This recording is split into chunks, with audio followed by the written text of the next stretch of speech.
This is Boats of the Thousand Islands, the show about every kind of watercraft on the Great St. Lawrence River.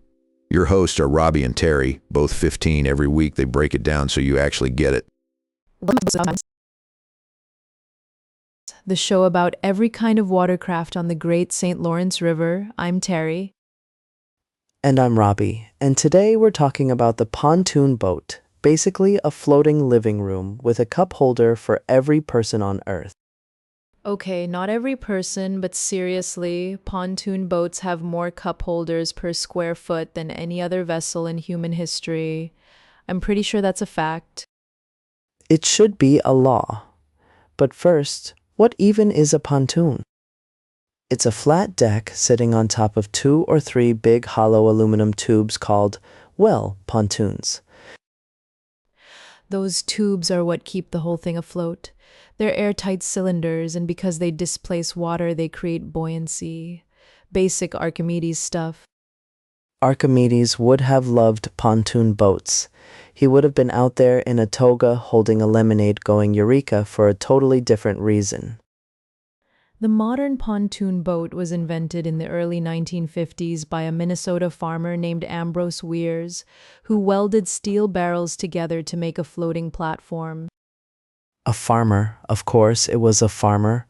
I've got a field, I've got barrels, I've got a river, hold my iced tea. He sold his first design for around $1,500 in today's money, and people went absolutely wild for it. And that DNA is still there. Wide, flat, stable, slow. The pontoon is the minivan of the water world, and I mean that as a compliment. It's the best compliment. Minivans are great. Nobody's scared of a pontoon. Grandma can get on, the dog can get on, the toddler can get on. The toddler with the floaties, the grandma with the visor, the dog with the life jacket, that's a full pontoon manifest right there. On the St. Lawrence specifically, pontoons are huge in the summer. You see them everywhere from Gananoque all the way past Brockville, just loaded with families. The Thousand Islands stretch is perfect for them because the water between the islands is mostly calm and sheltered. No big open lake chop to worry about. Pontoons typically cruise at somewhere between 15 and 30 kilometers per hour, which sounds slow but feels exactly right when you're watching herons and eating a sandwich. Eating a sandwich is a core pontoon activity, alongside swimming off the back ladder, playing extremely low-stakes cards, and arguing about which island has the coolest cottage. The back swim platform is genuinely one of the great human inventions. You just step off into the river. It's basically a porch that leads directly to the water. Some newer pontoons have a slide built in, an actual water slide off the back of a boat. That's not a boat, that's a water park with a steering wheel. Engineers have gotten wild with pontoons lately. There are Tritoon models now which use 3 tubes instead of 2, and they're faster and handle waves better. Tritoon sounds like it should be a dinosaur. Watch out, the Tritoon is approaching. It has a full cooler and a Bluetooth speaker. The Bluetooth speaker is unavoidable, it's pontoon law, and honestly, the music selection on pontoons across the St. Lawrence is remarkably consistent. I won't name names. Classic rock and country, Terry. It's always classic rock and country. Occasionally, someone's brave uncle puts on something unexpected and everyone pretends to like it. Pontoons can actually carry a lot of people. Most are rated for anywhere from 10 to 15 passengers, which makes them the go-to for big family reunions. Imagine renting a pontoon for a family reunion. That's the whole event. You don't need a venue. You don't need a banquet hall. You need a pontoon and sunscreen. Rentals are big on the St. Lawrence. A lot of operators around Kingston and the islands let you take one out for a half day. No boating license required in many cases. No license, no problem, though you should obviously know the rules of the waterway. Buoys right of way, speed limits near shore, the river has manners. It absolutely does. Slow down near other boats, watch your wake near docks, give the big freighters a very wide berth because they cannot stop for you. Those Lakers and Seaway freighters are moving at like 14 knots and can't maneuver quickly. A pontoon versus a freighter is not a contest anyone wants to enter.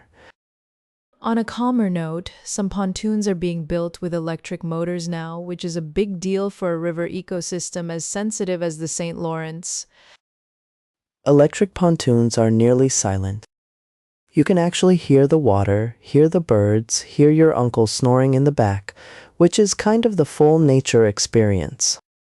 The electric models are still more expensive up front, but the operating costs are way lower, and zero emissions means cleaner water for the fish and the mussels and everyone else. The mussels deserve a clean river. Invasive zebra mussels already caused enough chaos in the St. Lawrence. The least we can do is not add engine exhaust to their problems. True.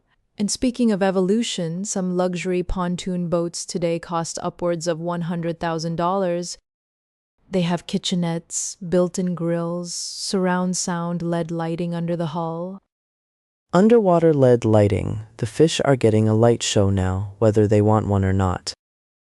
The base is just trying to eat a mayfly, and suddenly it's a disco. But here's the thing, you don't need any of that. The appeal of the pontoon is that it's democratic. A 20-year-old used model with a 40 horsepower motor works just fine. Just fine is actually the point. Nobody's trying to win a race on a pontoon. You're trying to be exactly where you are, moving slowly through beautiful water. The St. Lawrence is one of the best places on the planet to do that. Clear water, ancient granite islands, the light at 4 in the afternoon, it's genuinely stunning. We may be a little biased living near it, but also we're right. If you haven't spent a slow afternoon drifting between the islands, put it on the list. In a pontoon, specifically in a pontoon with sandwiches and whatever music your family fights about and a dog in a life jacket. That's the episode, The Pontoon. Born in a Minnesota farmer's workshop, perfected on 1,000 river summers, and still the most civilized way to be on the water. Simple physics, great design, and a whole lot of cup holders. What else could you ask for? Not a thing. Thanks for listening, everyone. Keep your eyes on the river and your sandwiches out of the wind. See you next week on Boats of the Thousand Islands.